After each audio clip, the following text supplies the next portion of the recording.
Make some noise. Hadidi, hadidi.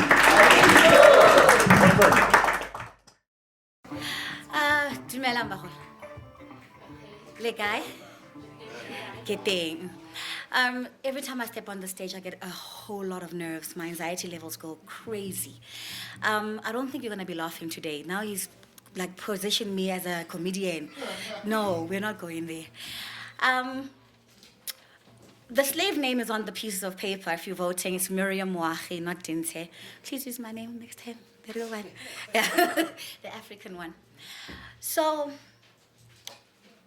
on the 20th of August 2007, I was called to endeavor an adventure that I never even expected.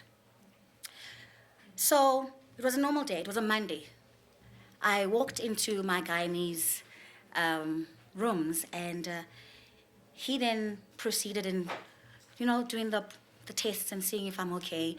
At that point, I'm 7 months pregnant. And he then says to me, "Miss Moagi, how are you doing?" And I greet, and everything seems fine. He proceeds in checking my left hand and checks my blood pressure on my left hand, and he takes off the machine, puts it on my right hand. He takes off the machine again, goes back to the left hand, and then he keeps quiet. He walks out of the consulting room into his reception room. He talks to his receptionist, comes back with my file, and then he stands there and says to me, "Miss Moagi, do you have family in Joburg?" And I said, "No, I don't have family in Joburg. As you can see from my file, I'm from Rustenburg."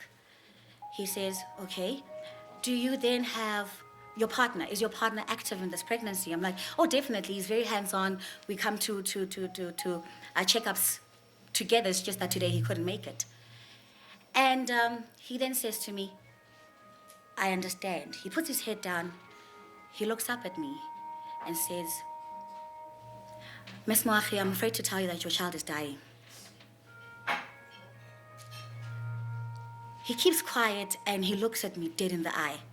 I look back. When I was 16, I decided I'm going to be a mother at a very young age. It was a decision I made.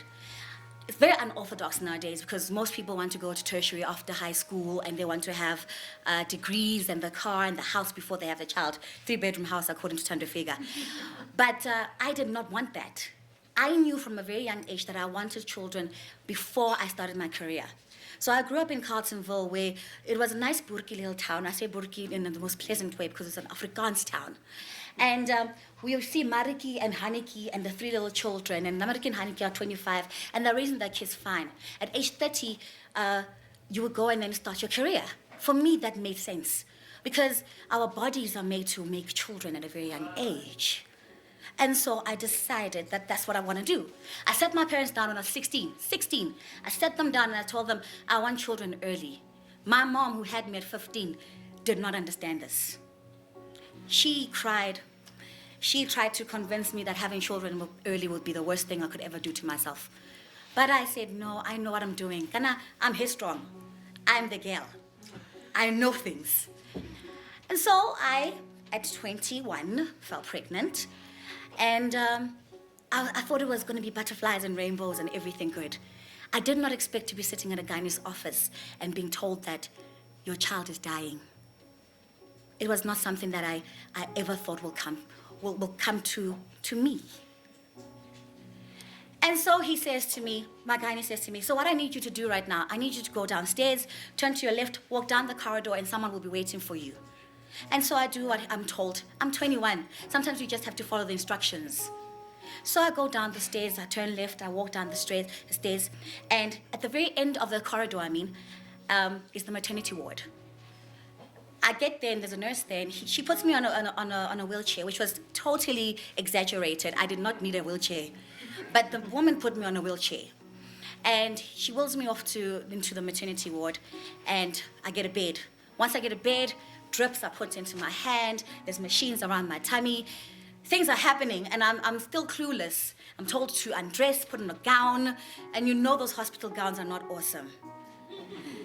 My back is showing, all types of things. So I get into this bed, and the doctor comes through about 15 to 20 minutes later, and he says to me, Here's the thing, Miss Moagi, your child's lungs are underdeveloped and she needs to come out of your body. However, in order for me to do this, I need to go through this thing that I've been trying, and it's very experimental. I have to inject you with steroids directly to the baby so that the lungs can develop. 3 times a day, you will get injections.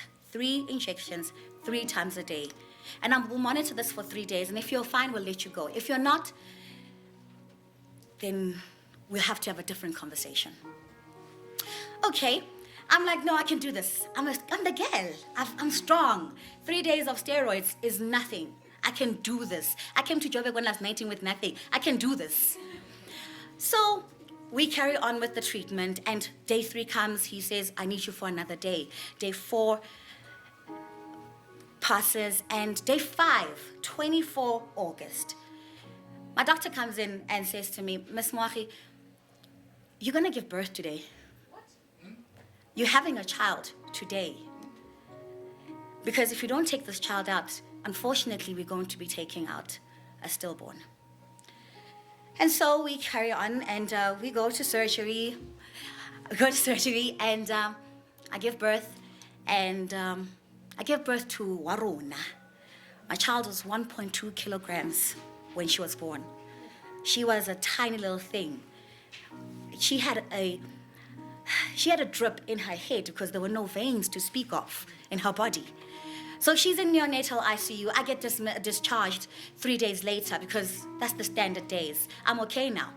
3 days later, I get discharged. But guess what happens now? The adventure actually begins. A neonatal mom is a different type of mother. You get discharged, and the very next day you are at the hospital at 7 o'clock in the morning because you need to go swaddle your child. Your child needs to grow. You need to make sure that that little being still believes that she's in the belly and she can actually grow. Because if she doesn't feel that, she won't grow.